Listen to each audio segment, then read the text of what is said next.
From the 1059 Region Newsroom, the most trusted source for regional news, here's your information update. There are new pings of hope in the Indian Ocean. The Liberals push for in vitro fertilization treatments in Ontario, and what to do about transit overcrowding. Look for a mixture of sun and cloud with afternoon highs of 16. With 1059 The Region News, I'm Bob Pritchard. An Australian official says a search crew hunting for a missing Malaysian jet has located a new possible underwater signal. The coordinator of the search off Perth says an Australian Navy aircraft picked up a signal today in the same area that a ship first heard sounds that are consistent with the airplane's black boxes. The aircraft has dropped sound locating buoys in a pattern near where the signals were last heard.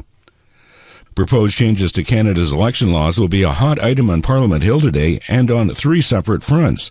Besides more opposition questions in the House of Commons, a Senate committee studying the bill will hear from Elections Canada Commissioner Yves Cotet and former BC electoral chief Harry Newfield.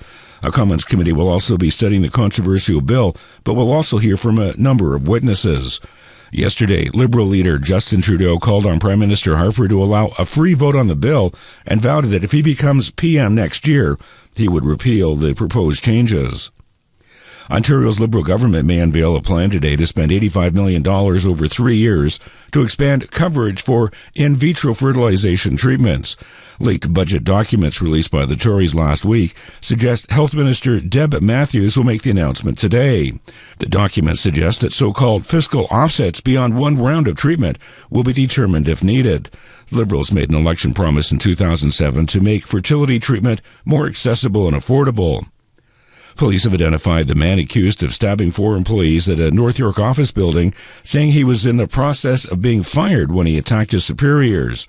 Police say Chung Ray Lee, 47 from Mississauga, is now facing 3 counts of attempted murder, 4 counts of aggravated assault, and 4 counts of assault with a weapon. Paul Keenan, the man charged with the murder of Marion Deacon, took to a Newmarket witness stand yesterday to tell his version of events. The 47-year-old said he had a rocky relationship with his then-girlfriend, was hooked on crack, and lied to cover up the habit, but insisted that he didn't kill her. Ms. Deacon, the 46-year-old Richard Stouffville mother of 3, died in March of 2010 from blunt force trauma to the head and face. Earlier this week, Metrolinx reached out to residents to find out what you think would help reduce overcrowding on the Yonge subway line.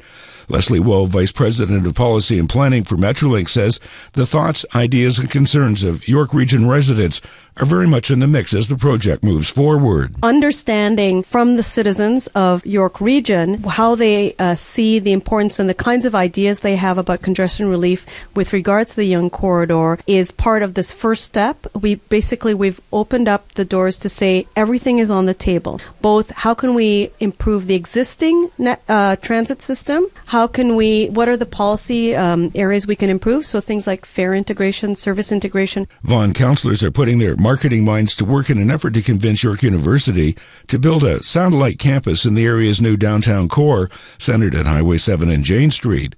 And although the city is facing stiff competition from some of its neighboring municipalities, council says they're pulling all the stops to ensure that Vaughan has a good chance of landing at the top of the class.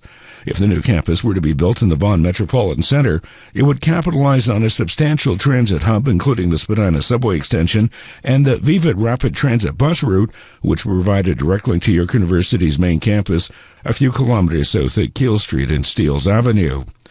Upcoming on 1059 The Region, a look at your traffic and weather.